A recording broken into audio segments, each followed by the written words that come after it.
A very good morning, students. Another session of our Advanced FM, that is Investment Banking and Financial Services. Now, in the last session, we have seen the categories of merchant bankers. Basically, there are four categories that was discussed in a proper manner in the last session. Again, along with categories, we had discussed the SEBI regulations for merchant bankers, the basic regulation that each and every merchant bank needs to follow.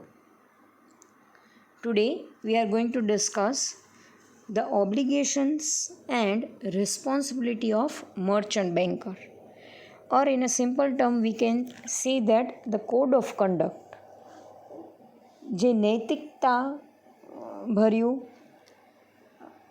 પગલું છે એ કોઈ પણ merchant બેન્કરે proper મેનરમાં લેવું પડશે, that is to satisfy investor and that is to satisfy the client itself.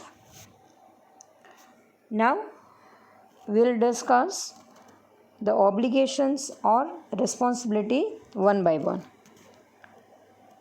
The first one, that is, they have to maintain all the books of accounts. They means the merchant bankers. જ્યારે પણ કોઈ એક issue manage થાય છે, જ્યારે કોઈ પણ એક ઇશ્યુ મર્ચન્ટ બેન્કર 100% કંડક્ટ કરે છે, so it is the responsibility of merchant banker, that is to maintain each and every notes, each and every books of accounts of their client.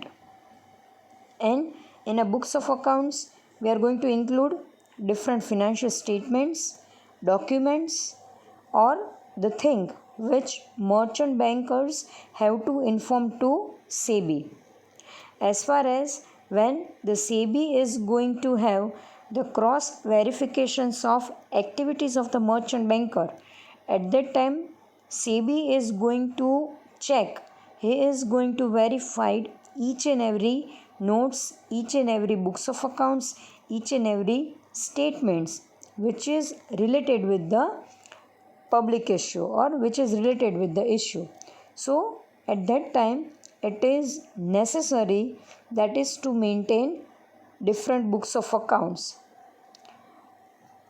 Basically ઘણી બધી વખત એવું થાય છે કે કોઈ પણ મર્ચન્ટ બેંક છે એ પોતાના ક્લાયન્ટને માર્કેટમાં રોંગલી પ્રૂવ કરે છે, અથવા ક્લાયન્ટની કેપેસિટી નથી, steel wrong financial statement show કરી અને એના પબ્લિક ઇશ્યુને સક્સેસફુલ કરે છે.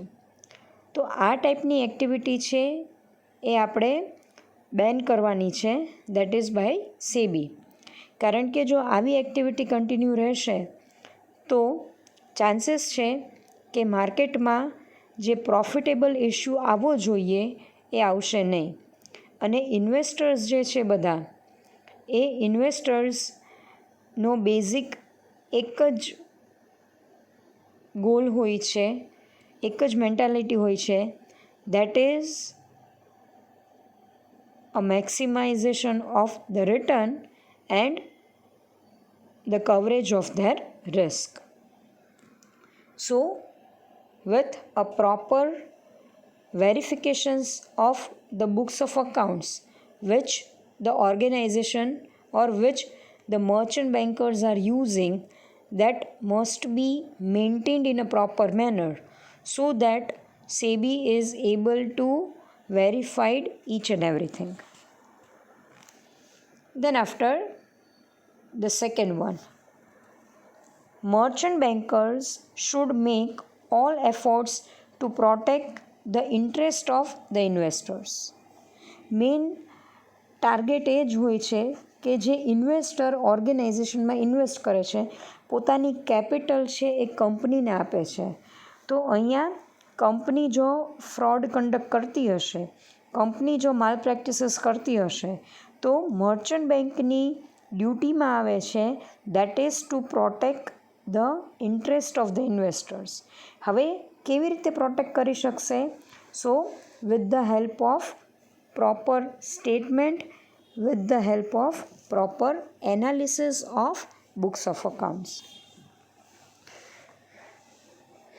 જે કંપનીની પોઝિશન છે એ જ પોઝિશનને ટ્રુ મેનરમાં શો કરશે તો definitely merchant bank are able to protect the interest of investors. Then after, third one, should fulfill its obligation in ethical manners promptly. તમે અત્યારે ઓલરેડી એથિક્સ એન્ડ CSRનો સબ્જેક્ટ લર્ન કરો છો, that is by Kalpesh sir. એટલે ethics, what is ethics અને what is CSR એ અત્યારે આપણે અહીંયા ડિસ્કસ નથી કરવું. બટ મર્ચન્ટ બેંક જ્યારે પોતાની ડ્યુટી પરફોર્મ કરશે ત્યારે એણે એક વસ્તુ ધ્યાનમાં રાખવાની છે, that they need to become ethical અને they are going to solve the issues relating to the ethics, relating to the code of conduct, that is promptly. એટલે ઇમિડિયેટલી પ્રોબ્લેમનું સોલ્યુશન થવું જોઈએ. જો એમાં ડિલે થશે તો ઓર્ગેનાઇઝેશનને ચાન્સ મળે છે that is to change there books of accounts. Then after, fourth one, should provide adequate information that is true and that is available to investors easily before taking any investment decisions. જે પણ ઓર્ગેનાઇઝેશનની information છે એ બધી information true સેન્સમાં ઇન્વેસ્ટર્સને પહોંચવી જોઈએ.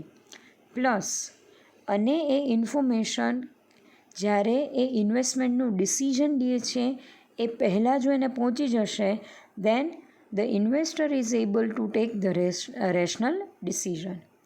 કોઈ company fraud conduct કરતી હોય, કોઈ કંપનીમાં એટલો બધો પ્રોફિટ માર્જિન છે જ નહીં, એનું ક્રેડિટ વર્ધીનેસ માર્કેટમાં બહુ ઘણી બધી ડાઉન છે, તો આ બધી ફેક્ટ મર્ચન્ટ બેન્કરે ઇન્વેસ્ટર્સને ઇન્ફોર્મ કરવી પડશે કે જેના બેઝિસ ઉપર ઇન્વેસ્ટર્સ છે એ કરેક્ટ ડિસિઝન લઈ શકે અને they are suppose to save there investment money.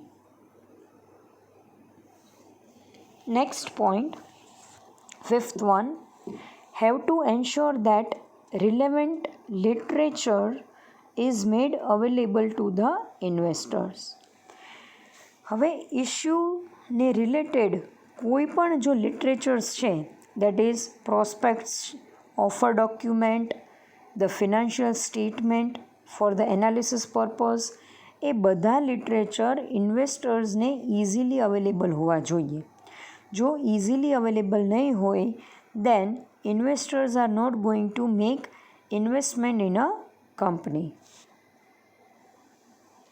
Next one, ensure that disclosures are made to the investor in time.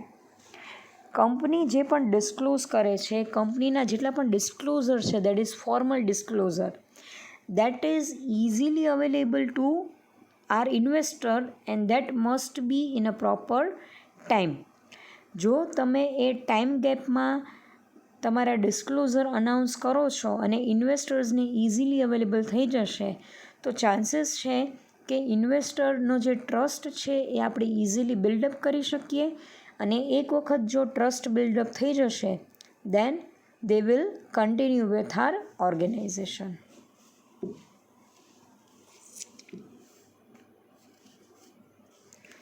Then after, inquiry from investors are dealt with the satisfaction. ઇન્વેસ્ટરની સાઇડથી જે પણ inquiry આવે છે before the issue, એટલે જ્યારે એ લોકો ઇશ્યુમાં invest કરતી વખતે ઘણા બધા ક્રાઇટેરિયાઝને જજ કરે છે, તો ઘણી બધી વખત એવું થાય છે કે એ ક્રાઇટેરિયાના જજમેન્ટ વખતે ઇન્વેસ્ટર્સને ક્વેરી આવે તો એ ડિરેક્ટલી મર્ચન્ટ બેંકને પૂછી શકે છે. સેબી રાઇટ આપે છે ઇન્વેસ્ટર્સને that is to solve or that is to ask their problem to the merchant banker directly. આમાં કંપનીનું ઇન્વોલ્વમેન્ટ નથી. તો હવે મર્ચન્ટ બેન્કરની ડ્યુટીમાં આવે છે that is to give a proper answer and that answer must be at the level of satisfaction to our investors. ઇન્વેસ્ટર્સને satisfaction થાય એ ટાઈપનું આન્સર આપણે means as a merchant banker we are suppose to give. Then after, any grievances from investors are redressed in appropriate manner within time limit. ઇન્વેસ્ટર્સની grievance એટલે એમને કોઈ પણ પ્રોબ્લેમ થાય છે કંપનીમાં ઇન્વેસ્ટમેન્ટ કરતી વખતે અથવા ઇન્વેસ્ટમેન્ટને કન્ટિન્યુ કરતી વખતે, તો એ જે ગ્રીવન્સીસ છે એને easily positively V are going to solve out. એવું નથી કે ઇન્વેસ્ટર્સનો કોઈ પ્રોબ્લેમ છે અને આપણે એને નેગેટિવ આન્સર આપીને એને સોલ્વ કરીએ છીએ. એ પણ સોલ્યુશનનું એક ટેકનિક જ છે. But here we are answering them with the positive attitude અને within a proper time limit.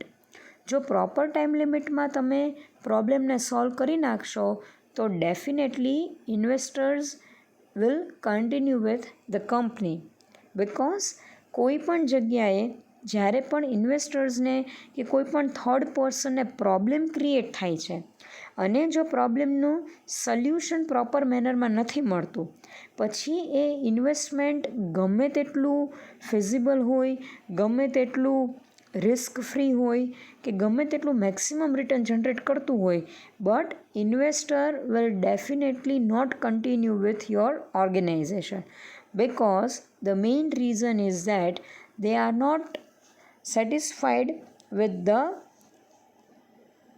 solution part of the grievances. ગ્રીવન્સને તમે જે રીતે સોલ્વ કરો છો by giving the negative answer and by dealing their queries, તો definitely તમે ગમે તેટલી કંપની સાઉન્ડ હશે તો એ લોકો તમારી સાથે કન્ટિન્યુ કરશે નહીં. તો હવે મર્ચન્ટ બેન્કરની ડ્યુટીમાં આવે છે that is to solve the queries in a positive manner and within a proper time period. Then after, next one, should give best possible advice. Now it is a duty of our merchant banker that is to give advice to our client, and that advice must be in a favor of our investors. આપણે કંપનીના point of વ્યૂથી નથી વિચારવાનું, પણ ઘણી બધી વખત એવું થાય છે કે કંપની સાઉન્ડ છે પણ એનો જે ઇન્વેસ્ટમેન્ટ છે, એનું જે ઇશ્યુ છે દેટ ઇઝ વેરી રિસ્કી, અને તમારા જે ઇન્વેસ્ટર્સ છે they are totally risk seeker, અને એ જો તમારી પાસે કોઈ ક્વેરી લઈને આવે છે, એ જો તમારી પાસે કોઈ પણ ટાઈપની એડવાઇસ માગવા આવે છે, then it is a duty of merchant banker that is to give a proper advice, and that advice must be in the favor of investors.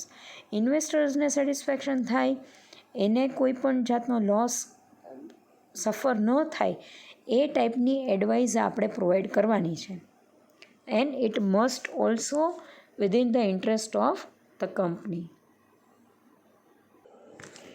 Then after, clients may promptly inform in case of any change in registration, material or anything.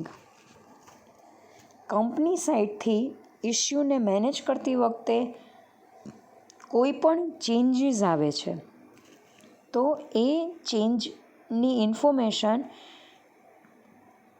આપણે આપણા ક્લાયન્ટને અને આપણા ઇન્વેસ્ટર્સને proper મેનરમાં પ્રોમ્પ્ટલી inform કરવાની છે. Because organisation જો એના રજિસ્ટ્રેશનમાં કોઈ changes કરે છે, આઈપીઓની ઇશ્યુ ડેટમાં કોઈ ચેન્જીસ કરે છે, અને એ જો આપણે ઇન્વેસ્ટર્સને એડ્યુકેટ ટાઈમ પીરિયડમાં જો નથી કહેતા તો ડેફિનેટલી કન્ફ્યુઝન ક્રિએટ થશે અને ઇન્વેસ્ટર્સનો જે ઇન્ટરેસ્ટ છે એ પ્રોપર મેનરમાં સિક્યોર થશે નહીં. એટલે ચેન્જીસ જ્યારે આવે ત્યારે immediately we are in a position to inform our clients.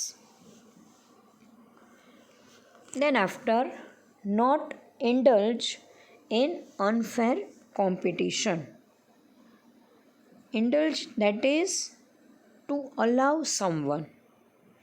એટલે કંપની જ્યારે એથિકલી કોમ્પિટિશન નથી કરતી, કંપની જ્યારે ફ્રોડના બેઝિસ ઉપર કોમ્પિટિશન કરે છે, રોંગ ફિનાન્શિયલ સ્ટેટમેન્ટ શો કરે છે, પોતાની પોઝિશનને હાયર બતાવવા માટે માર્કેટમાં રોંગ ક્રેડિટ વર્ધીનેસ ક્રિએટ કરે છે, તો આ ટાઈપની અનફેર પ્રેક્ટિસીસ ઓર અનફેર કોમ્પિટિશનને મર્ચન્ટ બેન્કરે અલાઉ કરવાનું નથી.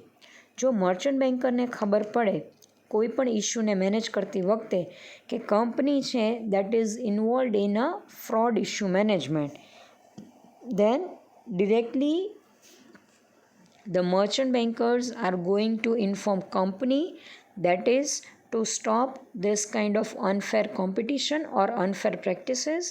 અને જો કંપની ન માને મર્ચન્ટ બેંકની વાત તો directly merchant bankers they are going to inform SEBI.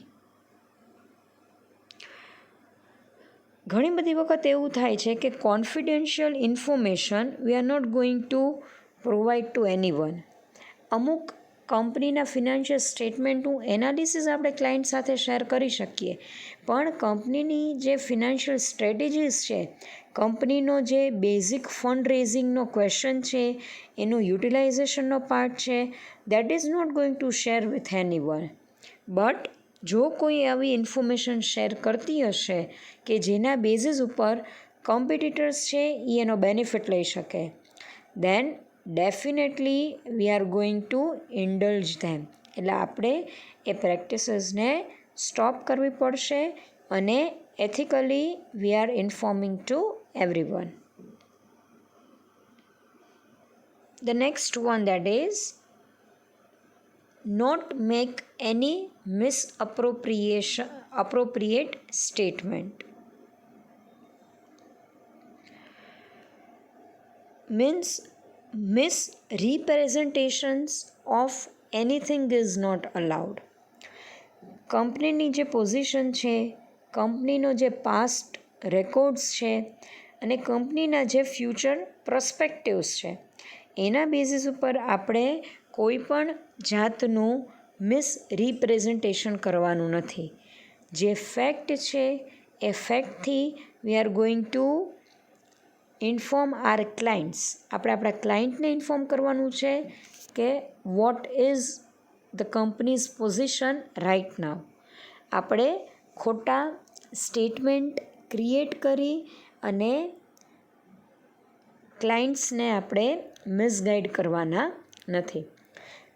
ઘણી બધી વખત એવું થાય છે કે મર્ચન્ટ બેન્કર પોતાની સાઈડથી કોઈ પણ સ્ટેટમેન્ટ આપે છે અને કંપની જો એની ઉપર મેક્સિમમ ટ્રસ્ટ કરતી હશે તો ડેફિનેટલી એ સ્ટેટમેન્ટને ટ્રુ કન્સિડર કરી and they are going two make any kind of decisions. પણ અહીંયા મર્ચન્ટ બેન્કરે જ પોતાના સ્ટેટમેન્ટને અનાઉન્સ કરતી વખતે ઘણી બધી વસ્તુનું ધ્યાન રાખવાનું છે કે that must not lead any kind of misappropriation in the mind of investors. Then after, must have an ability for internal control. Merchant banker પાસે કેપેસિટી હશે that is to make the internal control or procedure or any kind of financial operation for the time period of issue management. જેટલો પણ issue મેનેજમેન્ટનો time period છે ત્યાં સુધી merchant bank that will be the part of our organisation. એટલે એ જ્યારે તમારી કંપનીનો પાર્ટ બને છે ત્યારે we are going to give him the facility or the authority for the internal control. કારણ કે મર્ચન્ટ બેન્કરે કંપનીના એમ્પ્લોઈઝની સાથે જ વર્ક કરવાનું છે, પણ જો એના પાસે ઇન્ટરનલ કંટ્રોલની ઓથોરિટી નહીં હોય, જો એ કોઈને લીડ નહીં કરી શકતા હોય, તો definitely he is not in position to carry the further work. Then after, not to make any untrue statement in any documents and reports. Reports અને ડોક્યુમેન્ટ્સનું જ્યારે એનાલિસિસ કરવામાં આવે છે, ત્યારે મર્ચન્ટ બેન્કર પોતાનો એક સેપરેટ રિપોર્ટ પ્રિપેર કરે છે, that is the report for the issue management. તો અગેન જ્યારે રિપોર્ટ્સ પ્રિપેર કરવામાં આવે ત્યારે it is a duty of our merchant banker that is not to make any untrue statement. Suppose merchant bank અને client that is company વચ્ચે કોઈ conflict હોય છે અને મર્ચન્ટ બેન્ક એવું વિચારે છે કે હું જે ડોક્યુમેન્ટ અત્યારે પ્રોવાઈડ કરીશ તો એના બેઝિસ ઉપર ઇન્વેસ્ટર છે પોતાનું ઇન્વેસ્ટમેન્ટ કન્ટિન્યુ કરશે નહીં. એટલે મર્ચન્ટ બેન્કર છે એ રોંગ સ્ટેટમેન્ટ ડોક્યુમેન્ટ્સમાં આપે છે કે જેના લીધે કંપનીના investors or company will lose their investors. તો આ ટાઈપની કોઈપણ જાતની માલ પ્રેક્ટિસીસ મર્ચન્ટ બેન્કરે કરવાની નથી. Then after,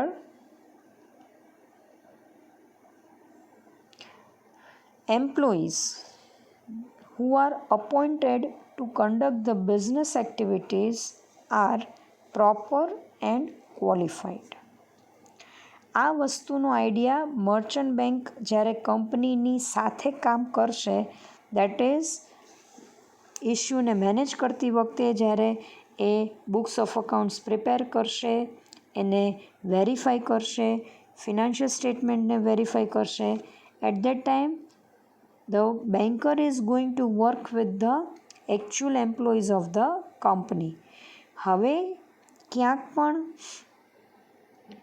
મર્ચન્ટ બેન્કરને એવું ફીલ થાય છે કે the employees who are appointed by the companies are not that much of qualified and they do not carry any kind of additional ability. So definitely merchant banker that will inform to the company managers કે તમારા staff છે એ qualified નથી અને જો qualified નહીં હોય તો તમે નિયર ફ્યુચરમાં એની સાથે કોઈ પણ નવી સ્ટ્રેટેજી ક્રિએટ કરી શકશો નહીં. So it is a duty of merchant banker that is to make an analysis of qualification and the ability of employees in a proper manner.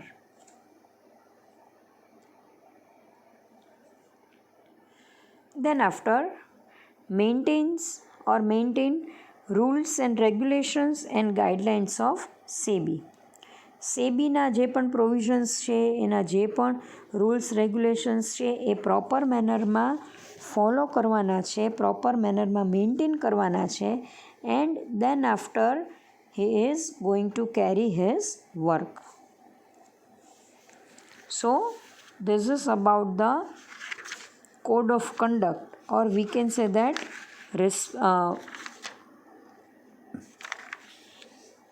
obligations of the merchant banker.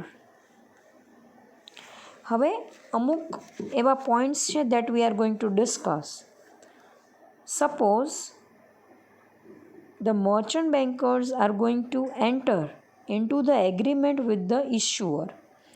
એટલે merchant banker જ્યારે company સાથે agreement sign કરે છે, so at that time the company is issuing some rights and liability to the merchant banker. એટલે એ લોકોનો જે agreement હશે that is from 6 month to 1 year or more than that, તો એ ટાઈમ પીરિયડમાં મર્ચન્ટ બેન્કરને પ્રોપર મેનરમાં રાઇટ્સ પણ મળે છે અને એની પ્રોપર ડ્યુટીઝ પણ એને ફોલો કરવી પડશે. સો ના what are the rights and what will be the liabilities એ આપણે વન બાય વન ડિસ્કસ કરીએ.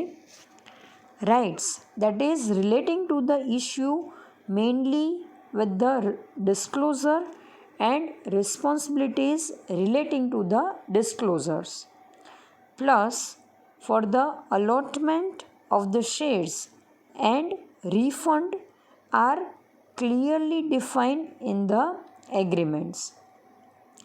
એટલે કંપનીના ડિસ્ક્લોઝર છે, દેન આફ્ટર અલોટમેન્ટ છે, દેન આફ્ટર રિફંડ્સ. તો આ બધી એક્ટિવિટીમાં જે મર્ચન્ટ બેન્કર છે એનો રાઇટ છે એ ડિરેક્ટલી અટેચ હશે.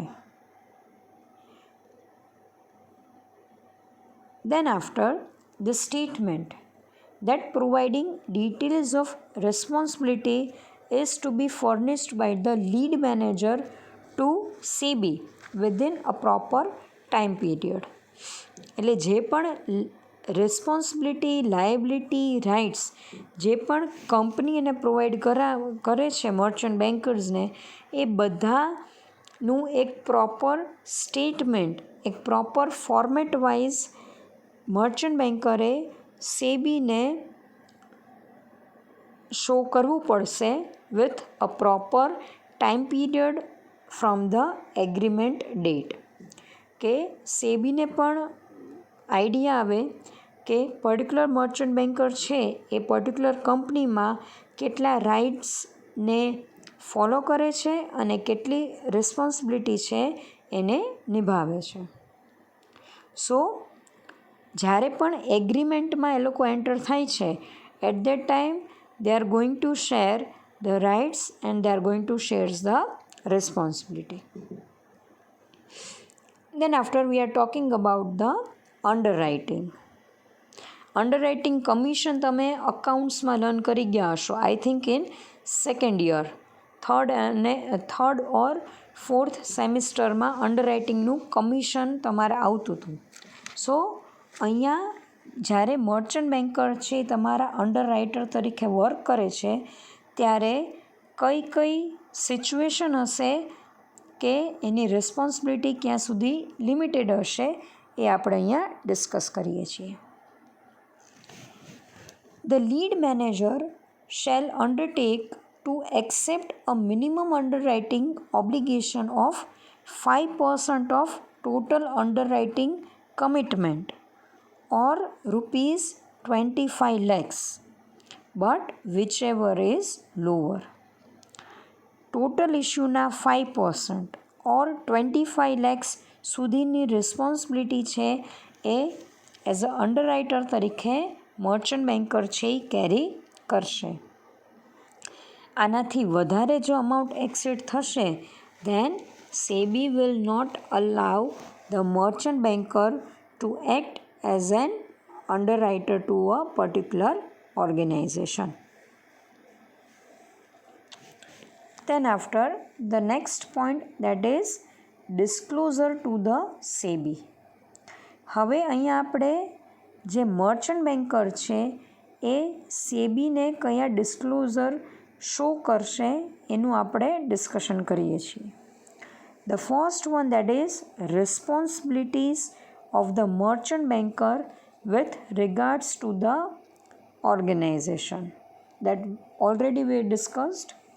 Second one, any changes in information or particular which was furnished at the time of certificate granted. જ્યારે સેબી થ્રુ મર્ચન્ટ બેન્કરને સર્ટિફિકેટ ગ્રાન્ટ કરવામાં આવે છે ત્યારે જો કોઈ પણ જાતના ચેન્જીસ હશે તો immediately merchant banker will inform SEBI, that is to make the necessary changes. Third one, the name of the companies who issues in the past or at the present have managed. Merchant banker અત્યારે જે company સાથે deal કરે છે એ કંપનીનું નામ plus એ company સિવાય બીજી કોઈ કંપનીમાં પણ જો એ as a lead manager work કરતા હશે then again we are going to or again the merchant banker need to show to the SEBI અને પાસ્ટમાં જેટલી કંપની સાથે વર્ક કરેલું છે એ કંપનીનું નામ પણ મર્ચન્ટ બેન્કરે પ્રોવાઈડ કરવાનું છે. સો that is the thing which the merchant banker need to disclose to the SEBI.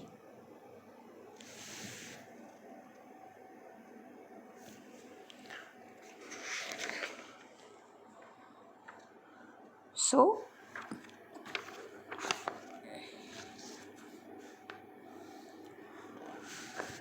now the next point, that is inspection by SEBI.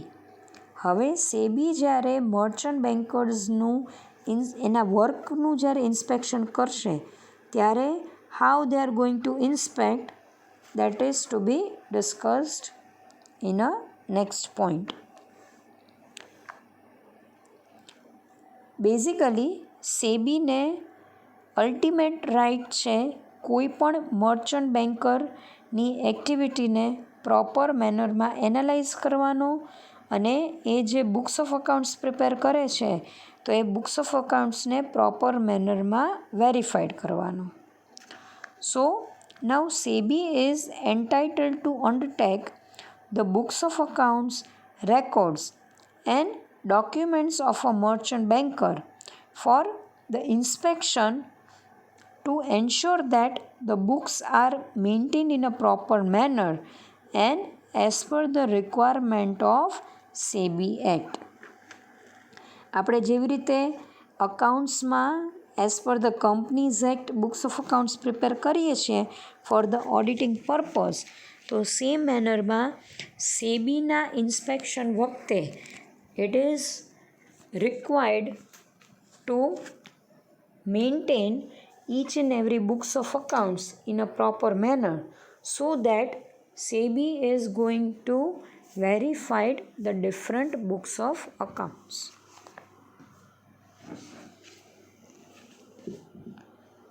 Then after, SEBI can undertake inspection either giving reasonable notice or without giving notice to the merchant banker. એટલે surprise inspection પણ થઈ શકે છે અને planned inspection પણ થઈ શકે છે. જનરલી કોઈ પણ મર્ચન્ટ બેંક જો એ એથિકલી વર્ક નહીં કરતી હોય અથવા મર્ચન્ટ બેંક અને કંપની બંને ઇન્વોલ્વ થઈ અને કોઈ પણ જાતનું માલ પ્રેક્ટિસીસ કરતી હશે તો ડેફિનેટલી સેબી છે એ without giving notice he is going to conduct the inspection. જો નોટિસ આપશે તો definitely they are in a position to change in the books of accounts. પણ અહીંયા સેબી ઇન્ફોર્મ જ નથી કરતી પ્રાયર અને he is going to have the immediate checking or the surprise checking.